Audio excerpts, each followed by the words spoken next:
to a solitary human voice, except from voices from Chernobyl, the oral history of a nuclear disaster by Svetlana Alexievich. We are coming to the third lesson based on this chapter. We are continuing from where we stopped in the last. See, we have seen that uh, she remembers a conversation between somebody. Somebody told her like this: you have to understand, this is not your husband anymore, not a beloved person, but a radioactive object with a strong density of poisoning. It was suicidal to be near him, but Ludmila says that she loved him in every condition. She loved him. That was where we stopped in the last class, and we are continuing right from there. Page number 81 of the textbook. Ludmila says that in whatever condition her husband is, she loves him. Even when carrying his wastes, she loves him. One night, he asked her about their child. Remember, Ludmila was pregnant then.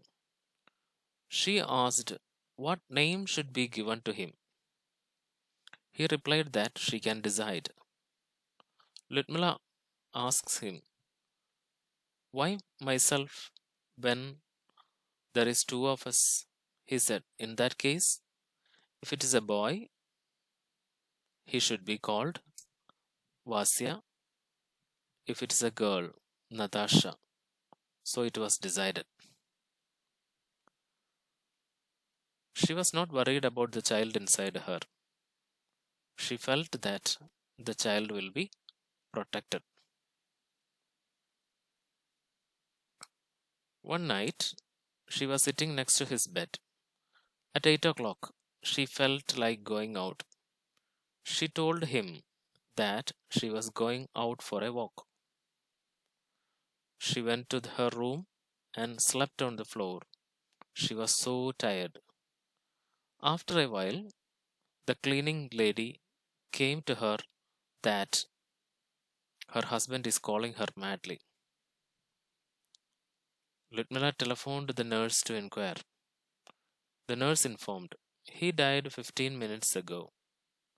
Then she realized that she was away for 3 hours. His body was not removed.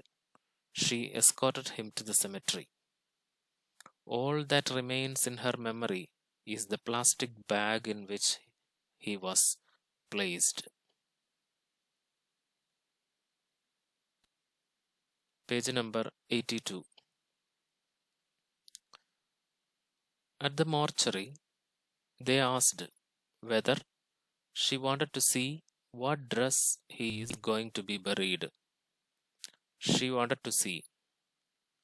He was dressed in formal wear with his service cap. His feet were swollen, so it was not possible to put the shoes. In fact, his body was not in a good condition to put the formal dress as well. So they had to cut the dress. His last days were so terrible. Pieces of his lungs and liver were coming out of his mouth. His internal organs were choking him or blocking his breath. She put her hand in his mouth and took them away. It was too horrible to talk about. As it was not possible to put the shoes, he was buried barefooted.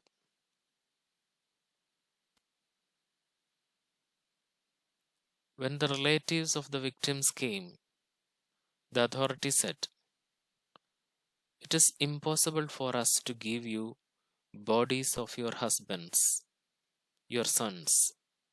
They are radioactive and will be buried in a Moscow cemetery in a special way. in sealed zinc caskets under cement tiles. Signs of the relatives was needed. The authorities told the relatives they were heroes. They belonged to the state. They no longer belonged to their family. The relatives were brought back in planes from Moscow. Lyudmila then slept for 3 days continuously.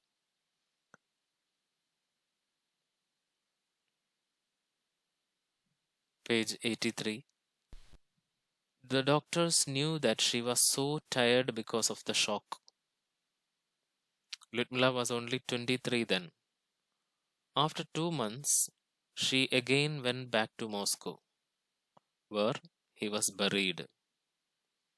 At the cemetery, she had her labor pains. It was 2 weeks before she was due. It was 2 weeks earlier.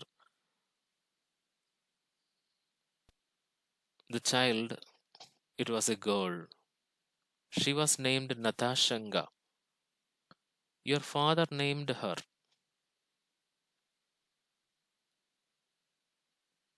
Natashanga.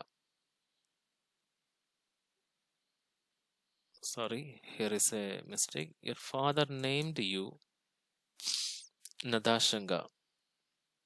Lyudmila said to the child. She was healthy, but she had liver cirrhosis. Her liver was affected with radiation.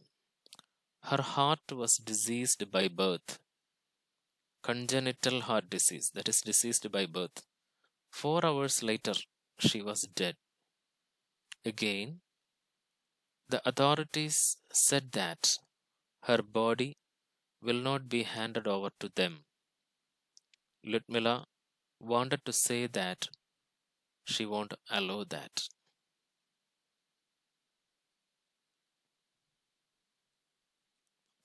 Authorities provided a living facility for the victims of the disaster.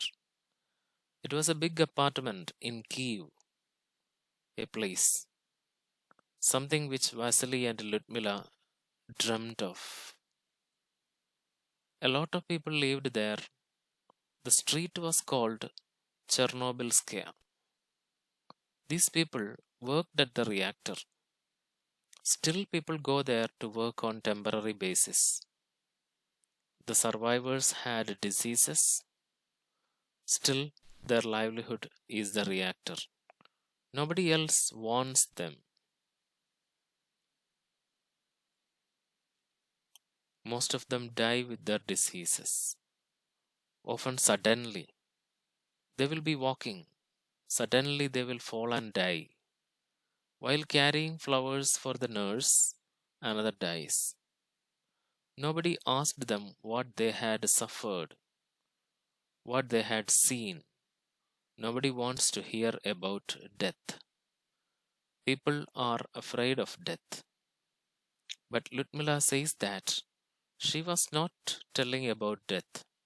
She was only telling about love, about her love. So here we come to the end of the narrative of Lyudmila.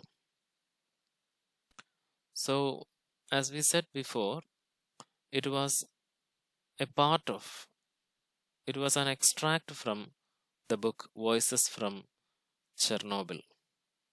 It tells about the painful experiences of the victim of the Chernobyl disaster. Hope you understood the explanations. You can read it side by side. You first read the textbook, then you can read the explanation. The explanation is written in a very simple English so as to understand very easily. So that is how it is placed. Read the text, then read the explanation and try to comprehend the passage and try to answer the questions in the back of the textbook. So we are stopping here. Thank you.